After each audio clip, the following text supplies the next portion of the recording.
नहमदुहु व नुसल्ली अला रसूलिहिल करीम अम्मा बाद फ़अऊज़ु बिल्लाहि मिनश शैतानिर रजीम बिस्मिल्लाहिर रहमानिर रहीम अल्लाहुम्मा सल्लि अला मुहम्मदिन व अला आलिहि व अस्हाबिहि व बारिक वसल्लम। करोड़ों दरूद व सलाम शाफ़ाए माशर शाफ़ाए बनी आदम अलैहिस्सलातु वस्सलाम और आपकी आल औलाद तय्यबीन ताहिरीन पर। अस्सलामु अलैकुम व रहमतुल्लाहि व बरकातुहू। आज़म इस्लामी क्रिएटर चैनल में आप सबको खुश आमदीद। उम्मीद करता हूँ आप सब खैर व आफ़ियत से होंगे, खुश व खुरम होंगे और दुआ करता हूँ अल्लाह रब्बुल इज़्ज़त आप सबको मज़ीद खुशियाँ अता फ़रमाए, आमीन।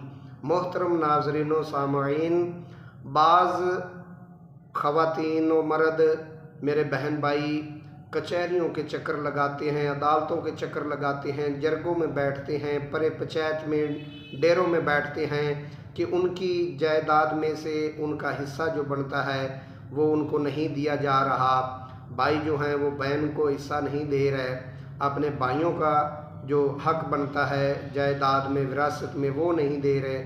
याद रखें, सूरतुन निसा के पहले 3 रकू आप लाजमी पढ़ें और बिलखसूस दूसरा रकू यूसीकुमुल्लाहु फ़ी औलादिकुम, इसमें विरासत का जो बयान है वो खुलकर और एक ख़ास अंदाज में किया गया है। अल्लाह पाक ने विरासत का बयान इस रकू में किया है, पहले 3 रकू में, कि जो बहन भाइयों का हिस्सा नहीं देते उनका जो विरासत में हक है जायदाद में, ज़मीन वग़ैरह में, मकान प्लाट वग़ैरह में जो नहीं देते, जो एक बालिश्त ज़मीन की भी नाजायज़ हथियार लेते हैं या जिनका हक बनता है उनको नहीं देते, तो हदीस पाक के मुताबिक उसको आखिरत वाले दिन, क़यामत वाले दिन 7 ज़मीन जो हैं वो उसके सर पे रख के उसे जहन्नम में दाखिल किया जाएगा। ये सिर्फ़ एक बालिश्त ज़मीन की ये सज़ा सुनाई गई है।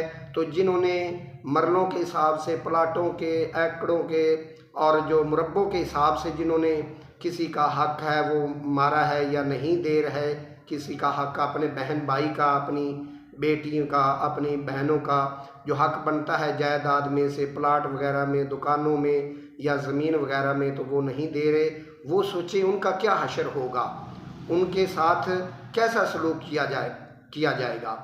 आप अपनी ज़िंदगी में ही जिसका जो हक बनता है अपने रिश्तेदारों का, बहन भाइयों का, बेटियों का, वो आप अपनी ज़िंदगी में ही उनको दे दें, क्योंकि आपके मरने के बाद आपकी औलाद ने उनका जो है वो हिस्सा नहीं देना, वो तो हमेशा ज़िंदा रहने की सोचेंगे। तो अपनी इस गलती की वजह से आप अज़ाब कब्र में या अज़ाब जहन्नुम में मुब्तला हो जाएंगे। हमारे मुल्क पाकिस्तान में बिलखसूस और सारी दुनिया में ये मसला है कि औरतों को उनका जो हक है विरासत में वो नहीं दिया जा रहा। तो जो मेरे बहन भाई इस वजह से परेशान है कि उनकी जायदाद में से उनका जो हक है, जो हिस्सा है विरासत में, वो उनके भाई या उनके वालिदैन या रिश्तेदार अजीज़ उनको नहीं दे रहे, तो उनके लिए एक बहुत ही मुजर्रब और पुरतासील जनाब वजीफ़ा जो वो है हाज़िर खिदमत है। कुरान पाक की जो सूरा यासीन है वो कुरान पाक का दिल है, और सूरा यासीन का जो दिल है वो ये आयत मुबारक है जो मैं आपको बताने जा रहा हूँ। आपने किसी भी नमाज के बाद, कोई भी नमाज आप दिन में जब पढ़ें, 5 नमाज़ों में से किसी एक नमाज के बाद आपने यकसुई से बैठ जाना है, बड़ा ज़्यादा खुशू खुजू से आपने 70 मरतबा ये आयत पढ़नी है, सलामुन कौलम मिर रब्बिर रहीम। हर रोज़ आपने किसी भी नमाज के बाद 70 दफ़ा ये आयत मुबारका पढ़कर, बड़े खुशू खुजू के साथ पढ़कर, यकसोई के साथ पढ़कर आपने अल्लाह के यहाँ दुआ करें गिड़गिड़ा के, और 21 दिन तक आपने ये अमल करना है। हर रोज़ किसी एक नमाज के बाद 70 मरतबा आपने सलामुन कौलम मिर रब्बिर रहीम ये आयत मुबारका पढ़नी है और 21 दिन तक ये अमल करें। इंशाअल्लाह अज़ीज़ अल्लाह ताला जो आपके जो रिश्तेदार हैं, जो आपको आपकी विरासत में से हिस्सा नहीं दे रहे, उनका दिल और दिमाग आपकी तरफ राग़ब कर देंगे, आपकी तरफ फेर देंगे और उनके दिल और दिमाग में आपके लिए खुलूस पैदा फरमा देंगे। इस अमल की वजह से इंशाअल्लाह अज़ीज़ आपको आपका जायदाद विरासत में से हिस्सा ज़रूर बर ज़रूर मिलेगा। ख़ुद भी अमल करें और सदका जारिया समझकारी से आगे शेयर भी लाजमी कर दिया करें। जज़ाकुमुल्लाहु खैरा।